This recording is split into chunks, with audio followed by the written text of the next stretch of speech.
tatanggalin natin yung sa timing belt para makuha nga natin yung base ng alternator.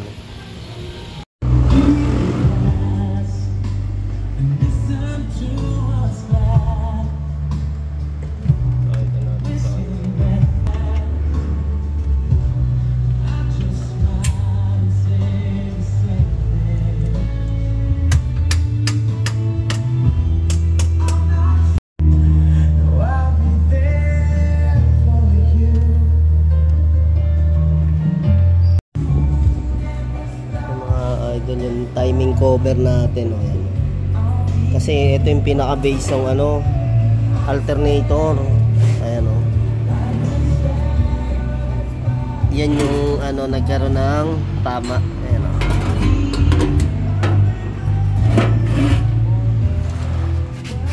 Yun, sira, lumaki yung butas yun, oh. Kaya iniingay.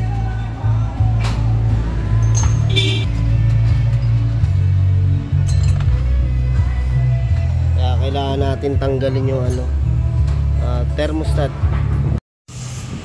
Ayun mga Pops Idol, pagka nasira yung bracket ng ating alternator, yan, lumaki yung butas, kailangan natin tanggalin yung timing cover na yan, isang buo yan, pati yung oil pan kailangan natin tanggalin, tsaka nga itong sa part ng ating timing belt para mapamasin shop natin.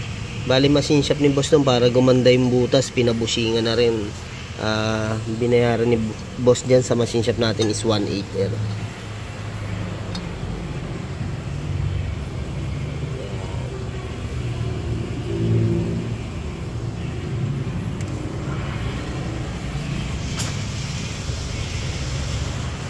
Katagalan po kasi mga Pops, o kaya pag hindi masyadong higpit yung tornilyo natin sa alternator, ayan, sa kaka-vibrate lumuluwag yung butas.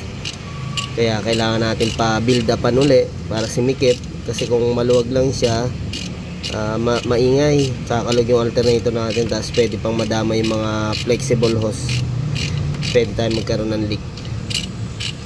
Ayan, tapos kung makikita nyo naman na leak na rin yung timing belt oil seal, pwede nyo na pasabay papalitan. Yan, itong alternator natin yan, dun po kasi naka naka bracket. Itong dalawa na to, dun naka sa bracket natin yan. Yun lang, pagka talagang tinanggal natin yun, marami tayong kakalasin, gaya nga ng timing belt, oil pan, yan. Pwede rin yung isama natin yung water pump. Kaya kung kayo po ay may maririnig na maingay sa parts ng bandang alternator, pahigpitan po natin yung tornilyo para hindi naman sirain yung ating base. Yan. Para hindi naman kayo mapagastos ng sobra. Yan mga idol, kailangan natin lagi i-check yun, yung sa base ng tornilyo ng ating alternator. Okay mga Pops, natapos na nga namin yung adventure. Na-observan po natin, nakaibot na natin yung pinaka-alternator, saka mga oil pan. Tingnan natin kung